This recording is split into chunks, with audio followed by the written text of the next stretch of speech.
사람들이 종종 어린아이들에게 이런 질문을 합니다. 엄마랑 아빠 중에 누가 더 좋으냐? 시험 들기 딱 좋은 질문을 합니다. 그때 영리한 아이들은 둘 다 좋아요 하고 대답합니다. 그리고 머리가 잘 돌아가는 아이들은 이모가 물어볼 때는 엄마라고 말하고,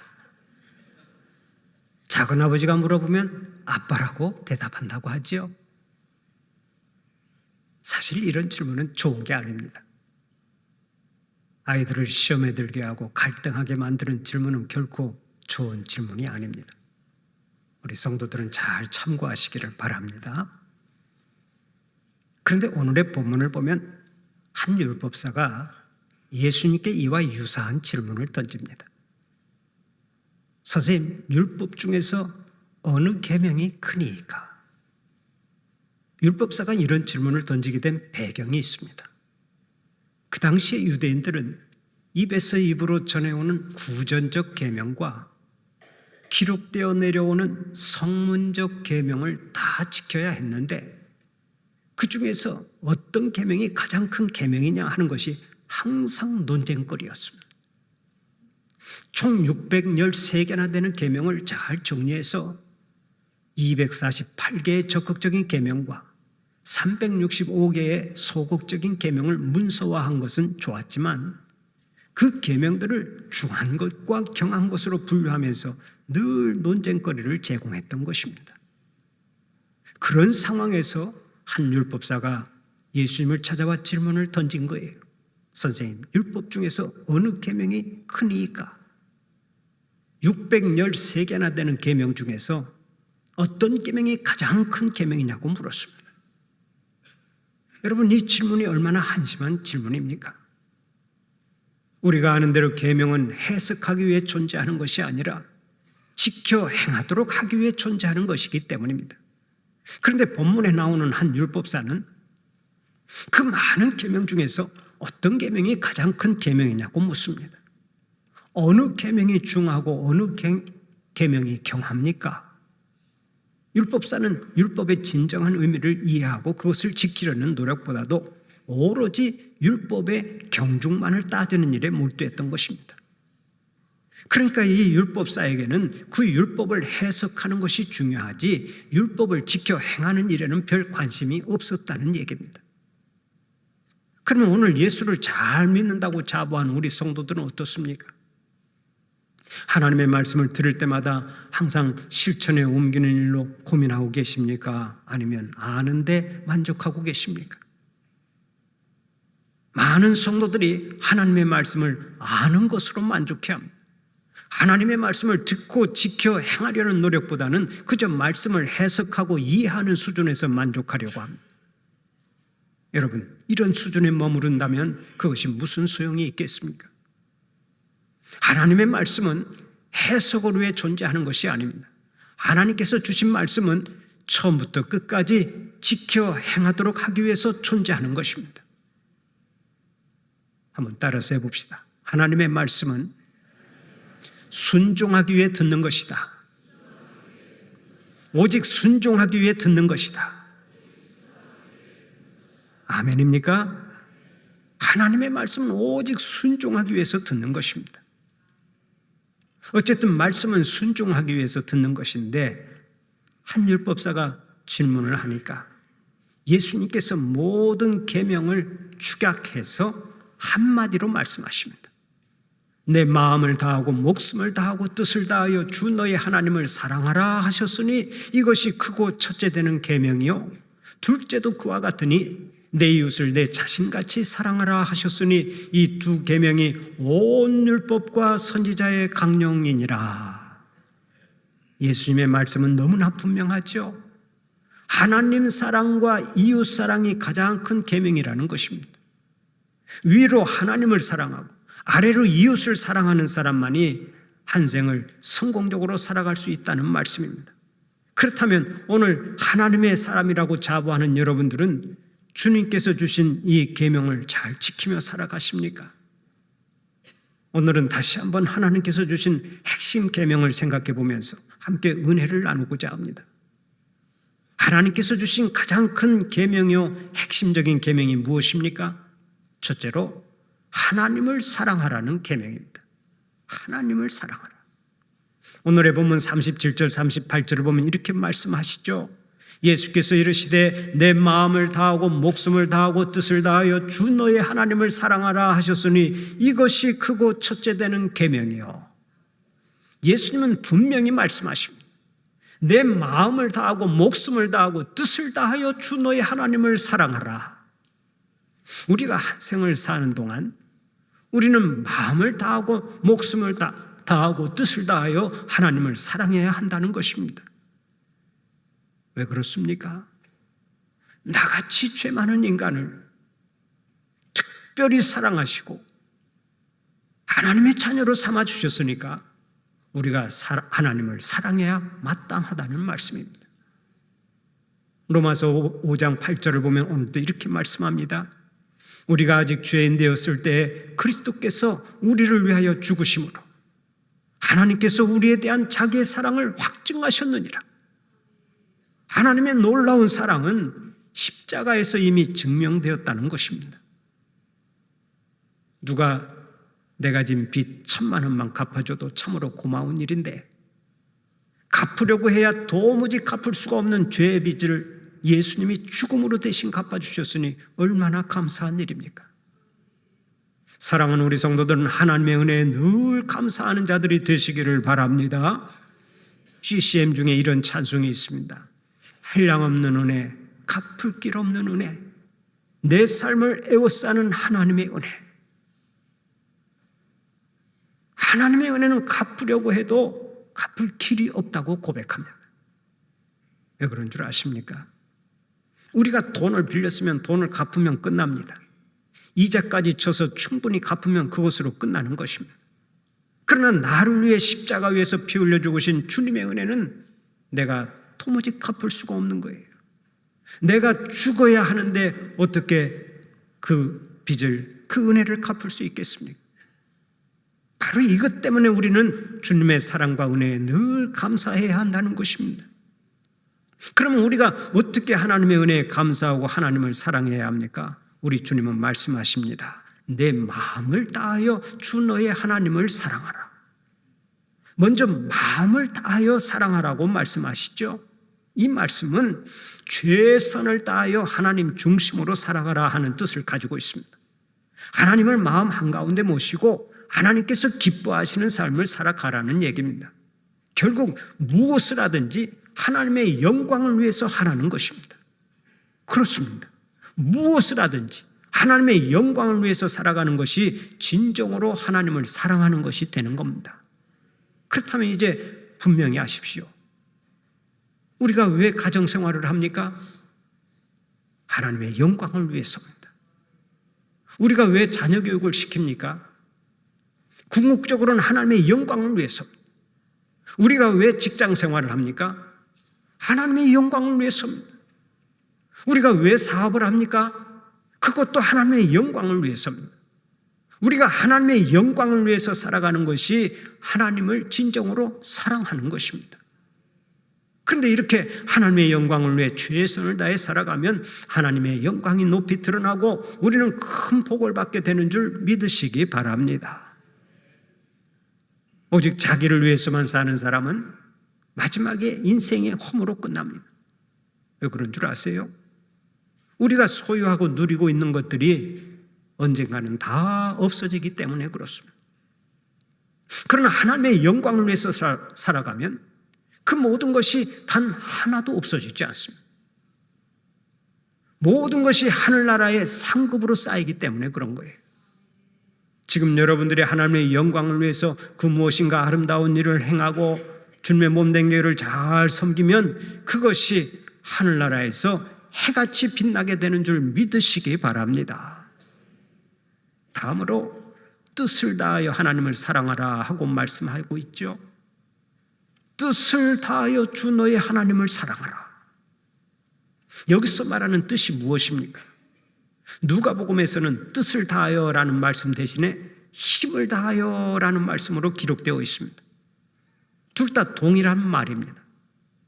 그러니까 이 말은 온 정성과 모든 생각과 의지를 다 동원하여 하나님을 사랑하라라는 말씀입니다. 하나님을 사랑하되 내가 가지고 있는 시간과 돈과 열정과 은사를 총동원하여 하나님을 사랑하라는 것입니다. 그런 의미에서 우리는 찬송을 부를 때도 열정을 가지고 최선을 다해서 불러야 합니다.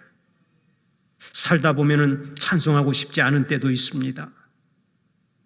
연애를 하다가 실연을 당하거나 사랑하는 사람과 이별을 하게 되면 찬송하고 싶은 마음이 사라질 수 있습니다. 또 사업에 실패하거나 믿었던 사람에게 배신당할 때 역시 찬송을 잃어버릴 수 있습니다. 전혀 원하지도 않는 질병이 찾아오고 고난이 찾아와도 찬송을 잃어버릴 수 있습니다. 도무지 찬송하고 싶지 않은 때가 있는 것입니다. 그러나 그러한 때도 우리는 최선을 다해 찬송해야 합니다. 우리가 그럼에도 불구하고의 믿음을 가지고 찬송하며 나아갈 때 우리 하나님께서 우리에게 승리 주시고 인생 대역전을 이루어 주시기 때문에 그렇습니다. 사도 바울과 실라는 복음을 전하다가 감옥에 들어갔지만 그 감옥 안에서도 찬송을 불렀습니다. 그때 어떤 역사가 일어났습니까? 감옥 문이 열리고 간수와 그의 가족들이 다 예수 믿고 구원받는 역사가 일어났습니다. 우리가 어떠한 자리에서든 찬송할 때 하나님께서 영광 받으시고 우리에게는 승리 주실 줄 믿으시기 바랍니다.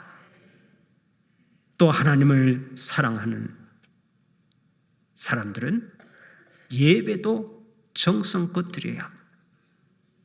우리가 시간이 있을 때만 예배를 드리는 것은 잘못입니다. 환경이 좋을 때만 예배 드리는 것도 잘못된 일입니다. 또다시 코로나가 찾아온다 할지라도 사랑하는 우리 성도들은 환경에 관계없이 항상 최고의 예배, 최상의 예배를 드리는 자들이 되시기를 바랍니다. 우리가 받을 수 있는 모든 복은 예배를 통해서 오는 것입니다. 그래서 믿음의 조상 아브라함은 예배 드리는 것을 항상 즐거워했습니다. 육신이 아무리 피곤해도 제단 쌓는 것을 최우선으로 여기고 정성을 다해 하나님을 예배했습니다. 바로 그것이 아브라함을 복 자체가 되게 하고 복을 몰고 다니는 하나님의 사람으로 만든 것입니다. 그리고 우리가 하나님을 사랑한다면 선교하고 전도하는 일에 최선을 다해야 합니다. 하나님을 사랑한다고 하면서 하나님께서 가장 기뻐하시는 선교에 힘쓰지 않으면 그 사랑은 뭔가 잘못된 것입니다.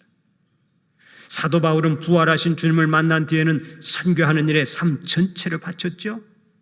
복음을 전하다가 어떤 때는 감옥에도 들어가고 돌에 맞아 실신하기도 하고 어떤 때는 39대에 해당하는 매를 3번이나 맞기도 하고 수도 없이 많이 굶고 헐벗고 고생을 했습니다. 그러나 바울은 순교할 때까지 전도하고 선교했습니다.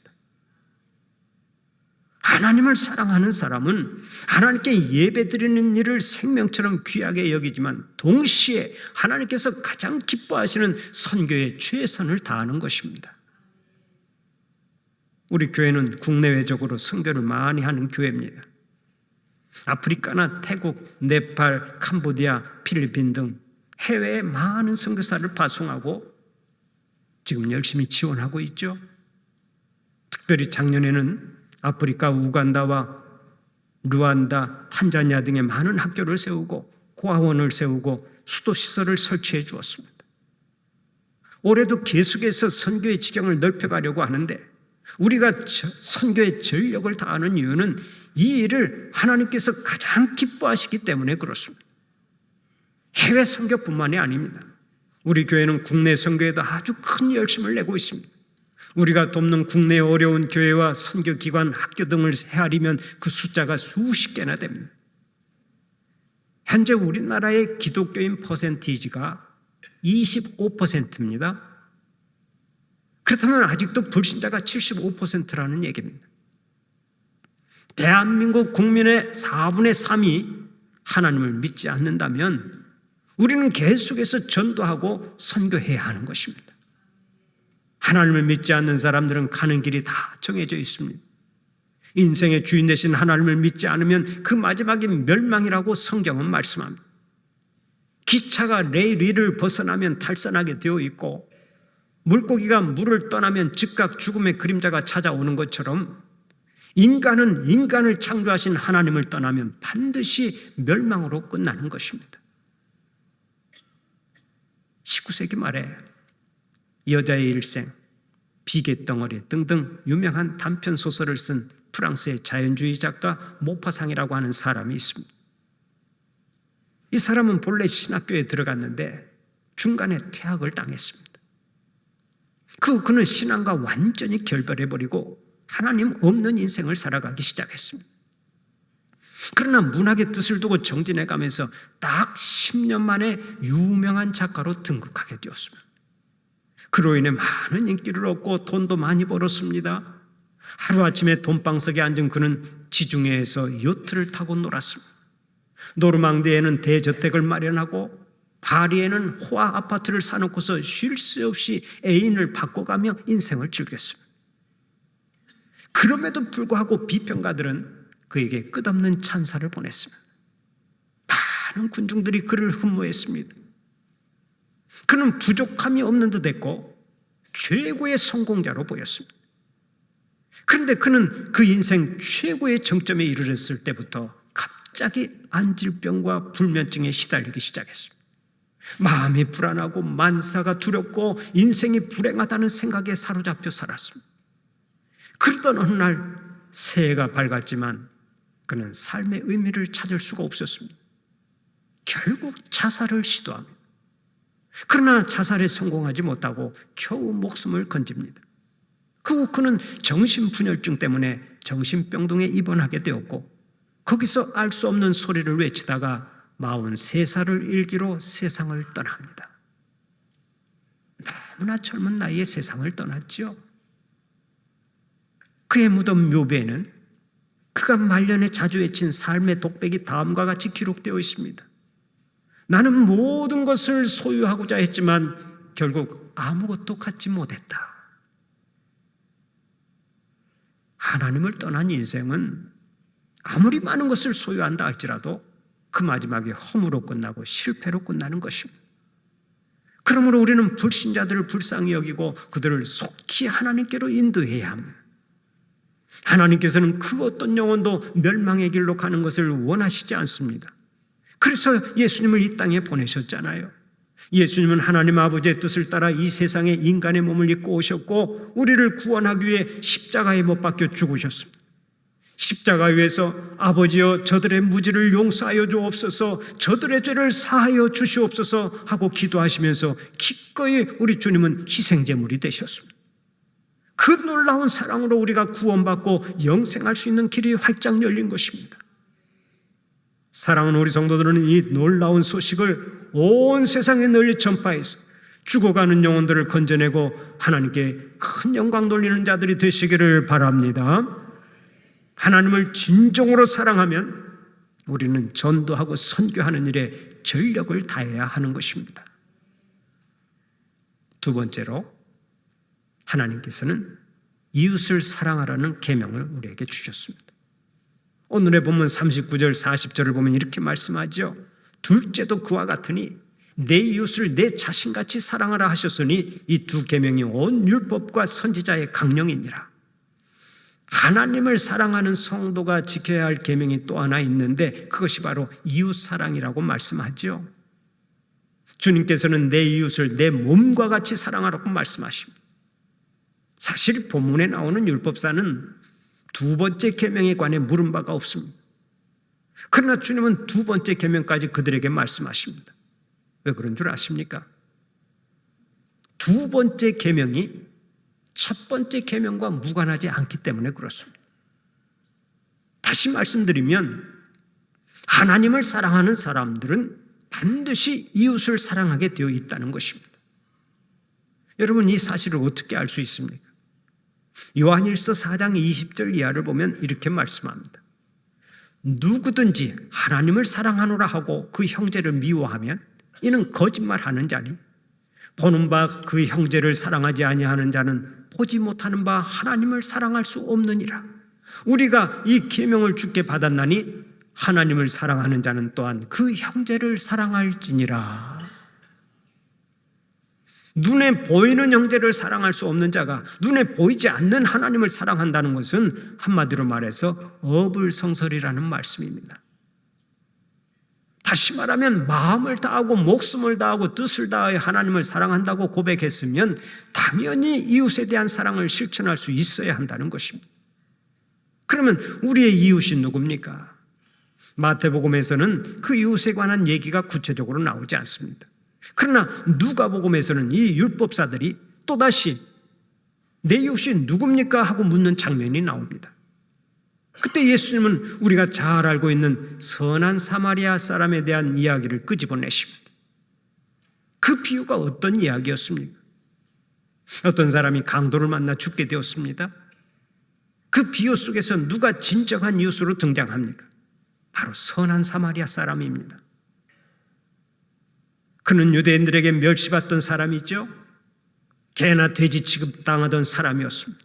하지만 강도 만난 사람을 보면서 제사장도 그냥 지나치고 레위인도 그냥 갔지만 그 사람은 그냥 지나가지 않았습니다. 그를 치료해주고 돌봐주었습니다. 그에게 자비를 베풀었습니다. 예수님은 이 비유를 말씀하시고 마지막으로 그 율법사에게 물으십니다. 네 생각에는 이 세 사람 중에 누가 강도 만난 자의 진정한 이웃이 되겠느냐? 자비를 베푼 사람입니다. 예수님이 말씀하십니다. 가서 너도 이와 같이 하라. 너도 이와 같이 하라. 그렇다면 오늘 우리들의 이웃이 누구인지 명쾌해졌죠. 우리의 이웃이 누굽니까? 우리의 이웃은 우리의 도움이 필요한 자들입니다. 우리의 사랑을 필요로 하는 사람들이 바로 우리의 이웃이라는 말씀입니다. 지금도 우리 주위에는 강도 만난 사람들이 많이 있죠. 경제적으로 강도 만난 사람, 육체적으로 강도 만난 사람, 정신적으로 강도 만난 사람, 영적으로 강도 만난 사람들이 셀 수 없이 많은 것입니다. 바로 이런 사람들에게 다가가서 그들을 내 몸처럼 사랑하라고 하는 것이 두 번째 계명입니다. 사실 강도 만난 사람과 같은 이웃을 우리가 사랑한다 해도 그 사람은 우리에게 사랑을 되돌려줄 입장이 못 됩니다. 그러나 그런 사람들을 사랑한다고 하는 것이 진정한 사랑이라고 할 수 있죠. 주님께서는 내가 돌려받지 못한다 할지라도 우리의 이웃을 사랑하라고 명령하십니다.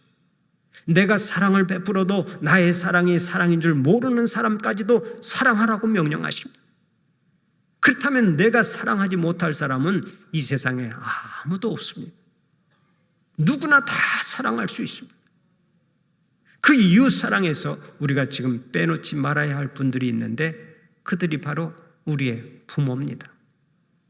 왜 그런지 아세요? 우리가 부모를 사랑할 수 있는 기회가 그렇게 많지 않기 때문입니다. 그야말로 잠깐입니다. 조금만 지나가면 사랑하고 싶어도 사랑할 수 없고 효도를 하고 싶어도 할 수 없는 때가 오는 것입니다. 그러므로 조건이 맞지 않고 형편이 어렵더라도 오늘 기회가 있을 때 사랑하고 부모를 공경해야 될 줄로 믿습니다. 또 우리 주위에 있는 불이웃들을 열심히 도와주어야 합니다. 근본에 우리 교회에서 모금한 불이웃 돕기 성금을 교회 안팎에 불이웃들에게 도와주려고 하는데 이 일을 하나님께서 참으로 기뻐하실 줄로 믿습니다. 로마서 13장 8절 이하를 보면 오늘 또 이렇게 말씀합니다. 피차 사랑의 빚 외에는 아무에게든지 아무 빚도 지지 말라. 남을 사랑하는 자는 율법을 다 이루었느니라. 사랑은 이웃에게 악을 행하지 아니하나니 그러므로 사랑은 율법의 완성이니라. 사랑은 율법의 완성이라고 말씀합니다. 우리는 장차 앞서거니 뒤서거니 하면서 이 세상을 떠나고 마지막에는 하나님 앞에 서게 될 것입니다. 그때 우리가 하나님 앞에서 뭐라고 고백해야 하겠습니까? 하나님, 제가 하나님을 사랑하고 이웃을 힘껏 사랑하다가 왔습니다. 이렇게 하나님을 뜨겁게 사랑했습니다. 이렇게 이웃을 뜨겁게 사랑했습니다. 하고 고백하는 자들이 되어야 할 것인데 사실은 이런 고백만 외에는 이 세상에 남는 것이 없을 줄로 압니다. 그런데 우리가 사랑해야 할 대상이 또 하나 있죠. 그 대상이 누구인 줄 아십니까? 바로 나 자신입니다. 우리가 이웃을 사랑하려면 먼저 나 자신부터 사랑할 줄 알아야 합니다. 어떤 면에서 자기 자신을 사랑할 줄 모르는 사람은 다른 사람도 사랑하지 못하는 것입니다. 자기가 귀한 존재인 줄 모르고 자기를 사랑하지 못하여서 우울증에 빠진 사람을 보세요. 우울증에 빠진 사람은요, 다른 사람을 사랑하기가 어려워요. 나 자신을 먼저 사랑하는 사람만이 다른 사람을 사랑하게 되는 것입니다. 그래서 오늘의 본문 39절을 보면 이렇게 말씀합니다. 내 이웃을 내 자신같이 사랑하라. 분명히 말씀하죠. 너 자신을 사랑한 것 같이 내 이웃을 사랑하라 이렇게 말씀합니다. 그렇다면 우리는 나 자신부터 진정으로 사랑하는 연습을 해야 합니다. 나는 이 세상에 딱 하나밖에 없는 존재여서 사랑하고 하나님께서 창조한 최고의 걸작품이라서 나를 사랑해야 합니다. 한번 생각해 보세요. 나 같은 걸작품이 이 세상에 또 어디 있습니까? 어째서 아멘도 안 하시고 그냥 가만히 계십시오. 여러분하고 똑같은 걸작품을 다른 데서 본 적이 있습니까? 아마 한 분도 없을 거예요. 나 같은 걸작품은요, 세상에 딱 하나밖에 없는 최고의 걸작품이라고. 여기에다가 나는 하나님께서 예수 그리스도의 핏값 주고 사서 구원한 하나님의 자녀 중에 자녀입니다. 이 세상에서 가장 값비싼 존재가 바로 구원받은 나 자신이라는 말씀입니다. 그렇다면 나 자신을 먼저 사랑하고 나 자신을 먼저 귀하게 여겨야 하지 않겠습니까? 사랑하는 우리 성도들은 먼저 자신을 사랑하는 자들이 되시기를 바랍니다. 그런 의미에서 여러분 자신에게도 열심히 투자를 좀 하세요. 어떤 교인은 갈비를 먹고 싶은데 자식들이 와서 사줄 생각도 하지 않는다고 불평을 자꾸 합니다. 그러나 그럴 불평할 필요가 없습니다. 자식이 안 사주면 내가 내 돈 주고 사 먹으면 되는 것 아닙니까? 제 말이 맞으면 고개라도 끄덕여 보세요. 바쁜 자식이 안 와서 갈비를 사주지 못하면 내가 내 돈 주고 사 먹으면 되는 거예요. 같이 먹을 사람이 없으면 저를 불러도 좋고요.